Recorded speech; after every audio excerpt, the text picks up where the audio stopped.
You're here with Joe Wallace tonight from the Joe Wallace Show, and tonight we're going to be talking about this newspaper and some of the issues in the community. In particular, we want to talk about the racist media attention that the Post has given to our leaders. And there's another aspect of this story, which is Aqueduct Racetrack. It's proposed that they develop casino or video lottery terminals at Aqueduct Racetrack.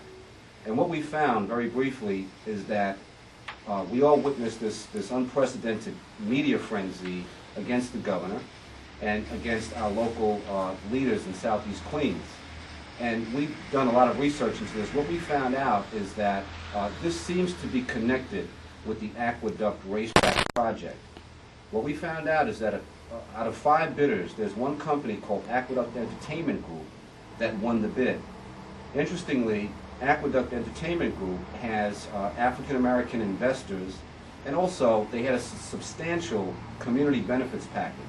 None of the other bidders had community benefits packages anywhere near what you had with Aqueduct Entertainment Group.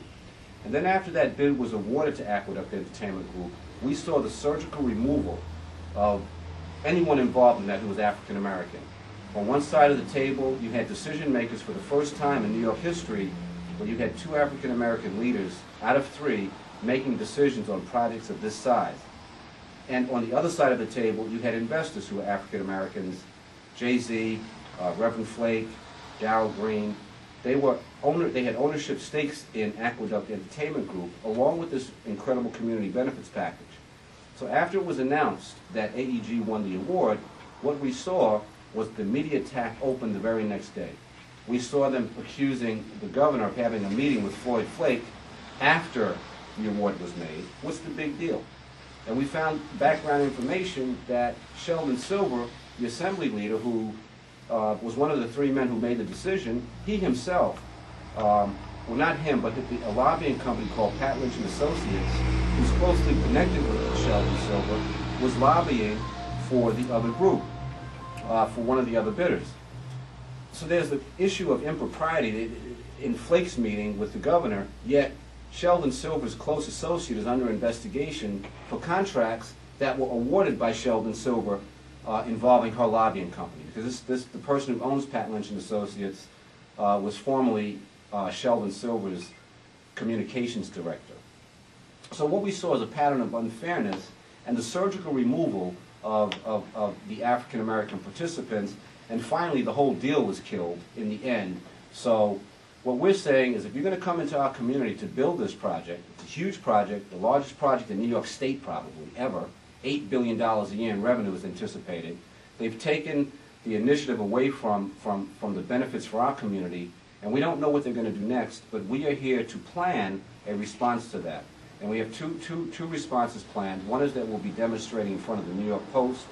The other response is that we are going to be demonstrating wherever we have to, at Aqueduct or in Albany, to make sure whoever wins this bid has substantial community benefits for the largely African-American community of Southeast Queens. We're not going to let them just put another bidder in place without those benefits. We want more this time. AEG, the Aqueduct Entertainment Group, had a 20% set aside for minority businesses. They had 10% set aside for women. And whoever comes next, we want more this time. We want 50%. Maybe we won't get it, but that's what we're going to, that will be at the start of our negotiating position. So I'm going to close with that, and we're going to go into a planning meeting where we're going to discuss some of the things that we're planning to do. This is your show. Well, I like to say peace. Erlima Owens, welcome to Erlima's Doing It, television for people who make things happen, like you. I'd like to say there's nothing else for me to say after the opening that you heard from the Joe Wallace Show. We use that as the opening for you to get a great understanding about what's going on out here in the communities around New York City, and especially in the Southeast Queens area of Jamaica.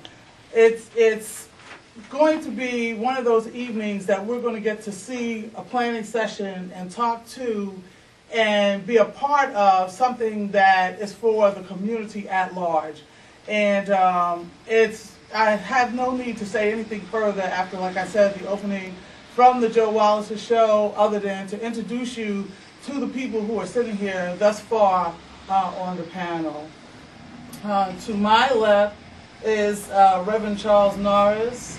Reverend Norris, you're from Bethesda Missionary Baptist Church, pastor emeritus of Bethesda Missionary Baptist Church. My son is now the active pastor, but I'm there to see that he does the right thing.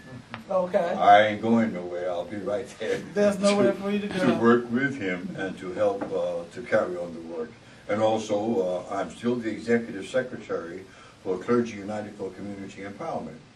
Okay. And that's our ecumenical, African-American ecumenical organization in this community that's been established since 1984. So we've been around for quite some time. Okay. Yeah. Morpheus, can you give us your first and last name? I just use Morpheus. Okay. I come here to save Zion. I'm interested in the community at large. Right now, so far as I know, there are 1,962,154 black people in New York City. Just under 300,000 live in District CV12 and CV13. My biggest concern is the fact that we get what's coming to us. It seems that we're under a very large attack from both the media as well as certain economic interests from other people. My concern is to get involved with trying to make changes to that very same fact. Well, to my right, or should I go to my far right? Is Larry Wells. Right. Larry, you have. Yeah, my name is Lawrence Wills, also known as Larry Wills. I'm president owner of A-Way Transport. We're a moving and delivery service. Our motto is when there's a will, there's always A-Way Transport to satisfy your transportation needs. What we do, we believe in positive thinking, and we believe in empowering young people and trying to show them how they can become self-employed, how they can, instead of waiting for someone else to give them a job, how they can possibly use their creative resources, their creativity, and create some way besides selling drugs on the corner. They can work, they can get into construction. We try to be a positive role model for young black men especially, which is very badly needed in the community. So that's what I stand for, and the reason that I'm involved in this activity here, in this meeting, is to ensure that whatever goes on in our community, that we are represented. Absolutely. I just have a question for Lawrence. Well, let's make sure we introduce you, Joe. I'm good. Okay. Joe, just open up the show and with the most power. So, Joe Wallace. Wallace. I'm the publisher of the Opportunity newspaper. I have the Joe Wallace Show also, and of course I'm a community activist. And all I can say is we're not going to let them come into our community and build a project of this size without substantial community benefits and without participation from the community. But I wanted to segue back to Mr. Wills. He has a trucking company, and right here at JFK Airport, you have billions of dollars a year in commerce, and this brother can't get business for his trucking company. He's a fully minority-owned and operated company. When he knocks on the door, he's turned away. This is the kind of thing that has to stop. You have people, millions of passengers coming from around the world. When they land at JFK, they have to drive through our community. It doesn't matter if they take the Van Wyck or if they're going west toward the city, they have to take the Belt Parkway through our community, or east, they have to take you cannot get to JFK without passing through our community. And too many of our young people are unemployed. Too many of our business people have no business. Exactly. When you have billions of dollars of commerce and people are coming from as far away as Westchester, Connecticut, Long Island to work, Ohio, all over the Pennsylvania. Well, I want to add something to that. You have a trucking company, and they're using a trucking company to bring the dirt out of the actual airport project, the runway, a 3-mile runway that they're building right now in JFK. Did you have an opportunity to bid on that? Were you actually informed that that was going on? No, I found out about that project actually after the fact, and I didn't have the opportunity to do that. Like Joe Wallace said, I attempted on several occasions to win bids from JFK in the last couple of years. However, you know, I was told that, you know, because of the economic situation at the time, everyone was basically going through some problems. So we were not able to get any contracts from JFK per se. But you know, the it's work something still goes on. right. But yeah, also with what I want to, I mean, it's good, and I would love to get a contract from JFK, and I still continue trying, and I'm, you know, so to get that piece. But it's something that I want to, and I keep pushing on the young people's mind. Now, whether I get that contract from JFK or whether, you know, that we can still make a way, we can still make it happen. So JFK didn't give me a contract, but I'm still in business. Mm-hmm. So, you know, then this is one thing I push to the young people that work with me. Don't let anything or anyone stop them from achieving their goals. And they don't have to go to drugs or doing anything illegal towards accomplishing this. You know, all you have to do is have the right positive frame of mind, and you have to have that discipline and that determination to make it work. You know, JFK, I've been there several times, and I'm going to continue going there until I'm going to keep knocking on the door, because like Mr. Wallace says, I'm right here in the community, and I feel that I'm entitled to get some of the, at least some of the crumbs off the cake. That's right, that's right. My concern with respect to your trucking company is that we have got many thousands of youth who need employment. Right.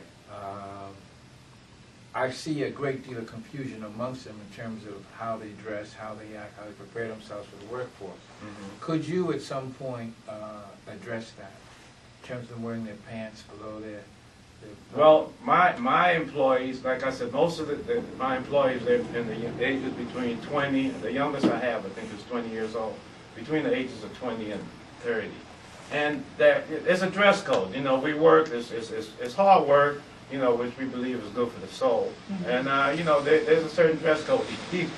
I let them know, I let the young people know, whether the ones that work for me and the ones that's in the community, I let them know the history of that pants, you know, because a lot of young people, they're not aware of where that came from and the origins of it. I let them know that that originated in prison when they didn't give the inmates belts because they were afraid that they would hang themselves. They wouldn't give them shoelaces, so they didn't want them to hang themselves. So they walked around with their pants hanging down.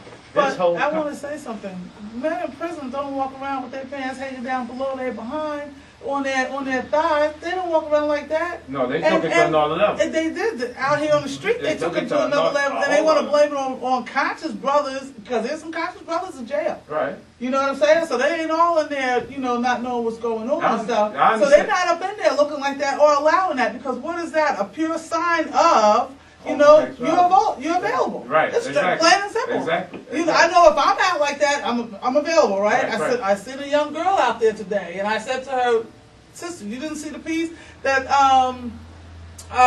what's the brother in Brooklyn that did the show? No, that did the it was on the news last night, and he talked about the piece. Oh Lord have mercy. I'm having what is called this intellectual overload. It's not a No, it's an intellectual overload. Is that what it is? Exactly. I have to write that down. Intellectual overload. You know, but what it is that there's time that we have them stop that. Right. You know, we have to stop them in the street off to the side, you know, not embarrassing them or anything. Well, you know how this is. I used to get little text messages on my phone, and I'll stop and give them my phone, you know, and say, look at what they have here. Right. You know, look at what's coming through the text now about how you look. Right. You know, and things like that. So they have to be told that it's not acceptable. And I have to tell sisters that it's not acceptable for you to accept a young man like that. Right. Because if nothing else, make him around you, pull him up. And now they just don't care anytime. They don't care anytime. Mentorship and education, it's truly needed. It's needed. And that's needed. That's part of the economic structure in our community. Right. If they're not able to get work in the community, if they're not able to identify with something that's going to be positive in their lives, and they're living right here in this community, they're going to do whatever it takes for them to feel like they're getting that. Right. You know? Right. So let's give Reverend Norris a chance to make his comments, then we'll move on to the agenda for the meeting. Okay. If you're going to talk about the aqueduct situation, I think that's very important. Okay. to see how we were taken advantage of Absolutely. in that situation. There was an opportunity for our community to be involved in a major piece of operation in this borough and employ a number of our folk and give them good jobs and let them make some good money. And the persons who would be sponsoring it would be two people who looked like us, even though they had real small amounts of investment Right. in the overall picture. I think Mr. Flake had a 6% investment, 0.6. and Jay-Z had 0.6. 0.6. Yeah. 0.6. That's it. Okay, if that's 0.6 and 0.6, that's 1.2%. Okay? Now, who owns the other 98.8%? Right. Who never got talked And about? you never hear about them. You don't hear about them. But we will when they sue. But who are they? Yeah. And the thing about it is that they made it look so bad that Reverend's gonna be involved in gambling. Right. How could a preacher be like that? I say if you got to be in it to win it, but you know, you really have to really look at what he was concerned about, and we were concerned about that. And our clergy organization called Reverend Flake in and asked him, "What's your position in this?" You know what he said? He said, "I'm not concerned about the gambling part there. There's at least 20 acres in that parcel that can be developed for housing." And that was his primary concern. You know how much Reverend Flake has done in building housing in our community. Right, He's the biggest builder in this community in housing. That's right. Okay? So he was concerned about that. And he said that was his main thrust. Not the gambling. You know, that's their business. If you're going to get into that, go do that. That's your problem. But that's what we found out. And the thing that the thing that really bothered me, if you notice, they kept saying, and the governor made this appointment. The governor made the appointment and gave this to, what is it, Aqueduct? Entertainment. Okay, the name of it, gave it to them. But if you look at it carefully, it was the governor, it was Mr. Silver, and Mr. Sampson, the three of them. Right. Okay, that Oreo cookie has turned around. If you want to look at it that way, we got an Oreo there with two blacks and a white in the middle. But anyway, you may want to edit that out. But at any rate, Let it roll. but that's the way it is. And with these two African American men sitting in that room, they were the three who made the decision. But all you could see in the paper was the governor gave it to Mr. Flake and to Jay-Z. Well, I think it's a shame that it went out like that, that it was, one, an attack on the governor himself That's for right. going through a procedure that had been set up for every other casino that has been brought into this community, or communities rather, in New York. And I believe it was 5 others prior to this one, the 8 others, and they're all going by the same rules. The sad part about this is they won the bid, and then all of the mess came out. And it's stuff that I don't think that we should be listening to for what it is. You know, you have to really get into the character of a person or their business or things like that. We can't believe everything we see in print, everything we read, and everything we watch on the television and hear on the radio, and to be what it is. We have to do a lot more due diligence and investigate the people and actually know where their strengths are and know what they're doing. The case in point is they said that Well, Darrell before you Green was continue, going I to don't know if the reverend was finished. No, that's all right. Okay. You mentioned, and he mentioned the name that I was going to bring up, Darrell Green. Do you mind? Is that okay with you, Mr. Wallace? We're going to talk about Darrell Green. Go right ahead. And we're talking about the fact that the Round Post, table, which is a everybody paper get it. who has made a major inroad into our community with negativisms in terms of our Right. leadership. Darrell Green has played a very large role in terms of developing housing, developing, That's or being right. a developer. That's right. Okay? Right. And making sure the AEG percentage of package was a community very was good there. package. It was accepted by the 3 in the room, and it was going to move forward. The attacks came on our clergy, it came on our politicians, it came on our business people. They said, for example, that Darrell Green was convicted of stealing $500,000, quote unquote. He did not steal $500,000. He wasn't convicted. He pleaded to that, which is not different than being convicted. But the idea, I believe, behind the post and other people's connected to it is to try to separate us away from our leadership. Okay, we need to do something about that. And take us off the prize. But why is it always that when our people are supposedly convicted of something, they make such a big deal out of it?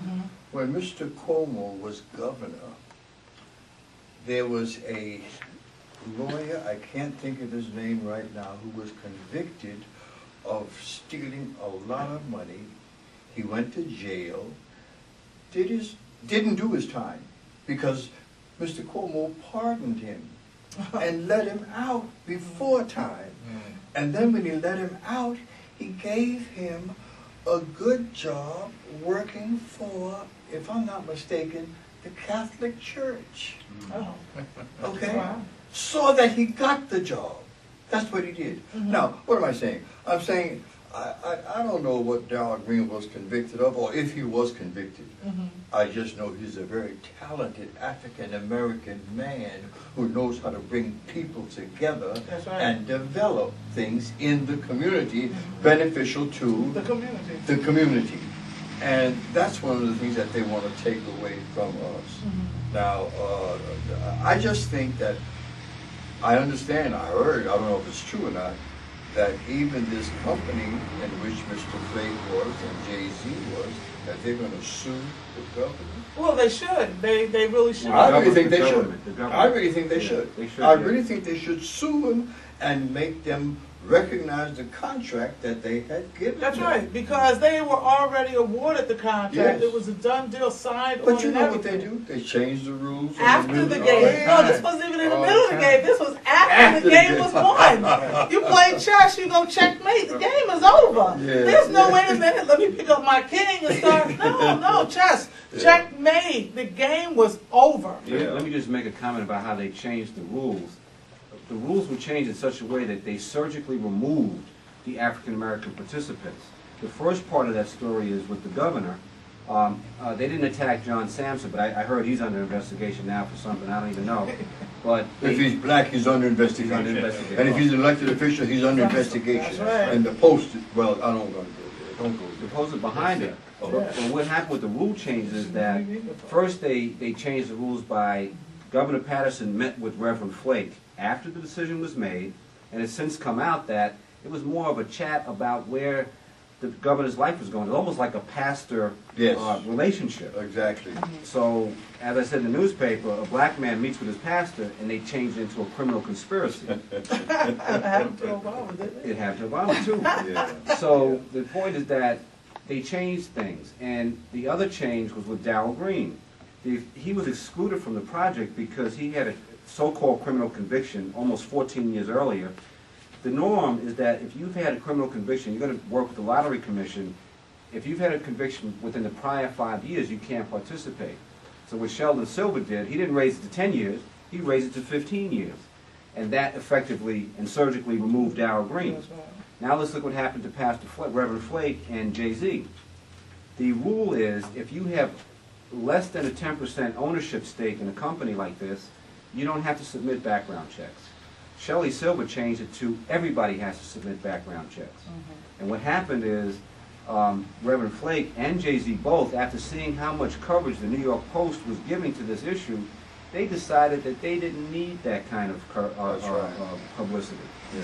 And on a project this size, they make about Jay-Z also. $1,000 a day. If you have a 0.5% ownership, you make $500 to $1,000 a day for the next 40 years. That's $1 million Yeah, a but day. didn't they have to give $1 million to the That's $1 city? million The a day. total project, but for the investors, you got 1%, you would make around $1,000 a day. Okay, fine.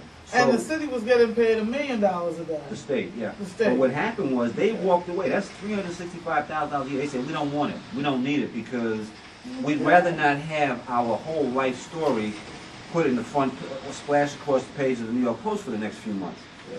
So that's how they removed, they surgically removed, by changing the rules, Absolutely. they discredited the governor, so he'll never do that again. And then the African-American investors, They made it so that they couldn't participate. And then finally, in destroying the whole package, because when Reverend Flake dropped out because he didn't want to submit, and when Jay-Z dropped out, AEG was no longer qualified. And they set an arbitrary deadline, have this paperwork in by March 16th, or you're disqualified. So when Jay-Z and Reverend Flake dropped out, AEG was effectively disqualified, taking away the community benefits packages to Southeast Queens. And we're here to say that's not going to happen I again.